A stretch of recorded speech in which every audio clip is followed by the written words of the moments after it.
That is why they are leading by 1 goal to 0. In the second half, I want to see Peter Aminu putting a lot of pressure on Michael and Pedro and Dennis Costa, because in the second half we would like to go forward more and try to equalize. So when you put pressure on their wing backs, it will worry them a lot. So that is one thing I'm expecting them to do in the second half. Coach, this is like a replica of the goal they conceded against Adriana. It was a long ball from the top, and in that Adriana game, Hartlepool could not cope with the long balls. We've seen it happen in this game against Kotoko as well. Yes, you see, Coach Nate Prosper Ogum did say in his earlier submission that he was going to work on the Hearts defense to win this game, because he has seen their weakness and he's going to use it, and that is what happened.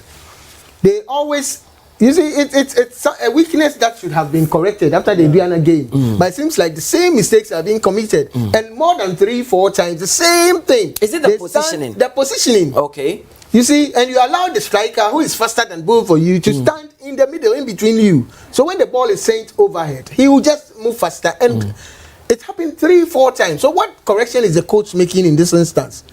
You see, and that has been the bane of Hearts of Oak. But aside that, it's been more of a midfield battle, heckling here and there and that stuff. So let's see what both teams will come up in the second half with. Because, so that was a long ball from the top. I think it was Enoch Morrison that gave that pass, and from there it was a lost battle for Thomas Winemi. I could see Agbisima was very furious with him. ABC, he should have even fouled him outside the box when he noticed that he couldn't match Mukwala for pace. Nanedu. You know, Mutala, anytime Mukwala is in front of you, it's very difficult to take the ball from him. So the most important thing is don't allow Mukwala to be in front of you. As a central defender, allowing Ellen Haaland to get in front of you. He's strong. He has that bulky type of striker. He makes sure he covers the ball. So make sure he doesn't get in front of you. So I think I agree with people who are talking about this area. Winnie should have cleared the ball together with Mukwala. Even if it is foul, that would be best for Hearts of Oak. So I think Winnie did a slight mistake in allowing Mukwala to enter the 18-yard box, taking possession over the ball. Coach, look at where even the ball was. But Coach, would you say the goalkeeper did the right thing by coming out? That was the only option he had. If he had stayed in the goal post, he would have given Mukwala even more options. But when he moves closer, it closes the angles. But Mukwala was clever, and just after he moved his left foot, he placed the ball right at the step of the foot where he moved, and that was a clinical goal. Of course, and that was how Stevie Desi Mukwala gave Asante Akotoko the lead. Just 8 minutes into the game, and Hartlepool were not able to recover from there. But so it's basically the position of the two defenders allowing Mukwala to be in between them. I say that they did not know who was supposed to mark Mukwala, and that brought that state of confusion into the Hartlepool defense. But I'm sure their coach Watara will not be happy with that one. After that goal, Hartlepool have not really been able to recover. But Asante Akotoko had a shout for a penalty when Stevie Desi Mukwala was brought down in the box. I don't know, Nanedu, if you saw that. I saw that angle. I think personally, I thought it was a penalty for Asante Akotoko, because Mukwala had the possession over the ball, and the player decided to clear from that angle. He didn't get the ball, and he was able to beat my target. So I think it was a penalty for Asante Akotoko. He was in between two players, so it was really difficult to know which player touched him. I saw there was a leg that touched Mukwala, but I don't know whose leg actually touched. Yes, there was a touch for. If it can roll so that we see. It was Stevie Desi Mukwala with the ball. He wanted to go between the two Hartlepool defenders. I think it was Agbesima that got him. There was no time. It was a penalty. Yes. So you think Rastum Sonobe got that decision right? It's not a penalty. Okay. Just watch Mukwala's trading left leg. Okay. He intentionally kicked the Hearts player and went down. That is it. You see. Okay. It's not a penalty. In this situation, we've seen a lot in the Ghana Premier League. Referees take this as penalty for opponents. And I think he left his trailing leg and then just brushed the defender's leg with it and then went down. So it wasn't enough for Restom Sonobe to actually give him a penalty there. Okay, so that is what Coach Ernest Thompson believes there. But Stevie Desi Mukwala has been a thorn in the flesh of Hartlepool. But Hartlepool themselves, they've not really threatened up front. Most of the balls they've sent into the Kotoko area has been high balls, which when you have a diminutive attacker in Hamza Issa, it wouldn't help you. And I'm not too sure of the system that you're playing. To me is not actually giving Heart of Oak what they want. As a striker, he holds on to the ball and instead of turning and facing the goalpost to shoot, rather turn and then who is playing behind who? It's a big question. It looks like Hamza is playing more on the right side of attack, and Isakuka is rather the one spearheading the Heart of Oak attack. It seemed not to be working. What should change in the second half for both sides? For Asante Kotoko, they are in the lead, so they may not want to change much. But for Heart of Oak, something will have to change. Is it personnel or the tactics? I think after the first 15 minutes, they should do quick change. You know, Kasim Cisse for Isakuka. Why Kasim Cisse? I think, you know, he is that bulky striker who can worry and bully the two center balls. So when you want to rely on, you know, long balls, you need a tall striker that can do well in terms of area ability. So I'll bring Kasim Cisse for Isakuka. And in the midfield, I would prefer, you know, bringing in Salim Adams. Dead ball situation is an expert to replace Rafael Amponsa, because Rafael Amponsa's style of play and Gledo Tanga is almost the same. So it looks like, you know that job can be done by, you know, Gledo Tanga in the midfield. So bring in Salim Adams for Rafael Amponsa, and of course Kasim Cisse for Isakuka.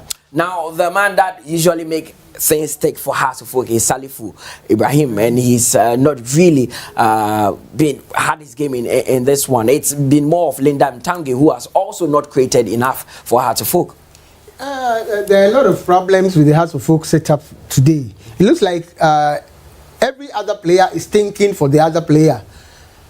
I am expecting you to go. I shouldn't go. At the point you saw Gledo Tanga, a pass was given to him, and he was expecting the right back to come, and he left the ball, and the ball went out. It's happened severally in the game. They always think for the other player instead of acting before you think. And it's really giving the Heart of Oak team a problem. They are not getting their passes right, and they are sending the area balls into the Kotoko goal area, which always falls at the mercy of goalkeeper Asari. And it's not helping the Hearts team. They've not created any decent chance that could give them a goal. Kotoko's chance they got, they have just buried it, and that is what matters in the game. Let's see what happens in the second half. After visiting the dressing room, maybe the technical teams have maybe changed their mind, and just like my brother said, some substitutions will be effected to strengthen both teams, and then we see what happens. Now, despite the fact that we have a goal in this game, the goalkeepers have not really been worked. This was one occasion that Heart of Oak thought they had gotten the equalizer. They felt that Asari had taken the ball past the line, but clearly you could see the arms were stretched out. And it's very difficult to tell whether he crossed or not. But clearly, the two legs was inside the post, but the hand was outside. The hand was clearly stretched out. And from that angle, it will be impossible for anyone to tell if it crossed the line or not. But he's not really had much to do. It seems Justice Blay and Nuruddin have been able to extinguish any threat that Heart of Oak have up front. That wasn't, we didn't get any other angle to see whether his outstretched arm had also crossed the goal line or not. So there wasn't any shout for a goal or anything by the Hearts team as well, because we didn't have the chance of having a VAR to tell us yes he had done that mistake. So without a VAR, nobody can complain this to be a goal in Ghana football. But now, coach, if a coach finds himself in this situation, the situation that Prosper Nate Ogum is in now, his team is leading by a goal to nil. Usually, what is the halftime talk to the boys? It's either they hold on to this solitary goal, which is dangerous, or they go forward for a second goal. And going forward for more, you leave your back open. He has already complained about his defense as well. So he himself is not too secured about his defenders. So if he should have the intent of going forward and leaving his back, it will be dangerous. So you either have to consolidate this goal and then carry it on, and then you win the game. Let's see what happens in the second half. There's Asante Akotoko, who are still leading Heart of Oak by a goal to nil. You're still live on Star Times at the Patch channel 247. We take a quick break. When we return, the second half continues.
Welcome back for second half of this top liner of the Ghana Premier League. It's a super clash here at the Baba Yara Sports Stadium. The home side, Asante Akotoko, in the lead from Steve Desimukwala's opening goal in the first half. We're back from recess. Hatsawok and Kotoko both yet to make any changes to the teams that played in the first half. We are in for a very competitive second half, considering how the first half panned out. It's Hearts away to Kotoko, but don't forget, in the first round of the league, Hatsawok brought their home grounds here because their Accra Sports Stadium was being used for other activities and so was not able to host football games. Then Kotoko beat the Phobians by 3-2. It's Kotoko's home game now, and out of half time is 1-0 for Kotoko. That's all to play for.